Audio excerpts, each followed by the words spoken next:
Businessman হব অথবা এরকম বড় কোনো একটা অফিসে জব করব। আরে কি করছো? একটুও কান্না নয়। এখন থেকে এই কোম্পানির ম্যানেজার তুমি, আর এখন থেকেই তোমার কাজ আর অনেস্টির উপর ডিপেন্ড করবে তুমি কত দূর এগোবে। Thank you sir, thank you so much. You are most welcome. আর হ্যাঁ, নেক্সট উইক থেকে জয়েন করো। ওকে স্যার, আমি তাহলে এখন আসি স্যার।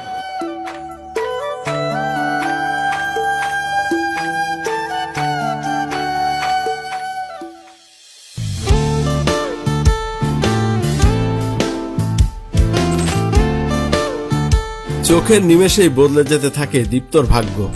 বছর যেতে না যেতেই দীপ্ত সেই কোম্পানির ভাইস প্রেসিডেন্ট হয়ে যায় এবং কয়েক বছরের মধ্যেই সে শহরের সব থেকে বড় নাম করা ডিএস কোম্পানিটি কিনে নেয়।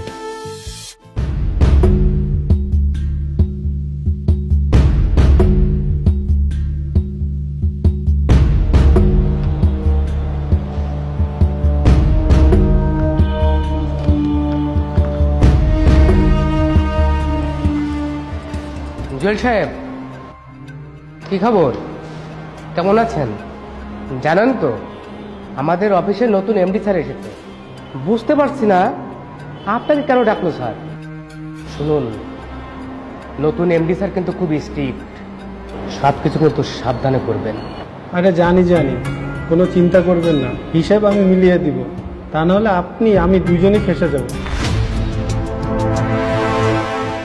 আরে আপনি এখনো বসে আছেন কেন? স্যার ডেকেছে না? যান যান, দ্রুত যান।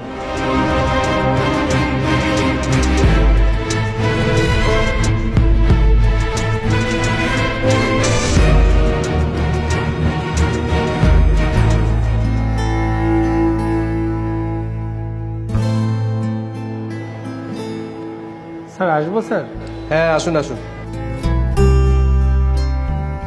বসুন।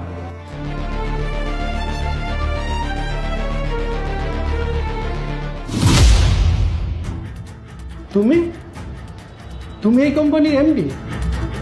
সামান্য একজন গ্যারেজ মেকানিক এখন এই কোম্পানির ম্যানেজিং ডিরেক্টর?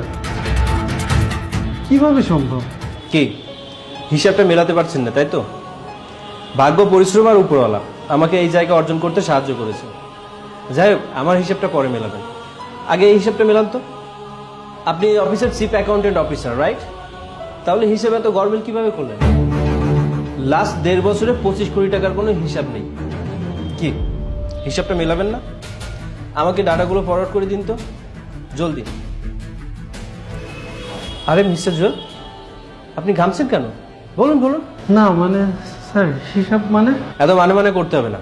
এই হিসাবটা আপনি মেলাতে পারবেন না, কারণ পুরো টাকাটা আপনার পকেটে, সেটা আপনি স্বীকার করে নিন। আই এম সরি স্যার, আমি এই কোম্পানির সব টাকা ফেরত দিয়ে দিব। টাকা তো অবশ্যই আপনাকে ফেরত দিতেই হবে, তারপরে আমি নিজেই আপনাকে এই কোম্পানি থেকে ফেরত দিয়ে দেবো। স্যার আপনি তো আমাকে চিনেন, এই কোম্পানির এত বড় পদ থেকে আমাকে সরাবেন না প্লিজ স্যার। স্যার আপনি যা চাবেন আমি তাই দিব।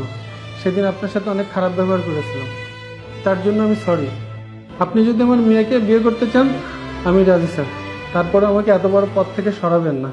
নিজের চাকরি বাঁচাতে আপনি আপনার মেয়ের সাথে আমার বিয়ে দিতে চাইছেন? সত্যি সত্যি মিস্টার জুয়েল, কিভাবে বলছেন আপনি এটা? আপনার কি লজ্জা শরম বলতে কিচ্ছু নেই? আপনি দিনের পর দিন যে ফ্রডটা করেছেন এই কোম্পানির সাথে, তার জন্য আপনাকে বরখাস্ত করা হলো। যাওয়ার সময় রিজাইন লেটারটা নিয়ে যাবেন। আর হ্যাঁ, যে জিনিস একবার ফেলে রেখে এসেছি তার এখন ফেরত চাই না। আমার লয়ারের সাথে কথা বলে আইনগত ব্যবস্থা নিচ্ছি। আসুন।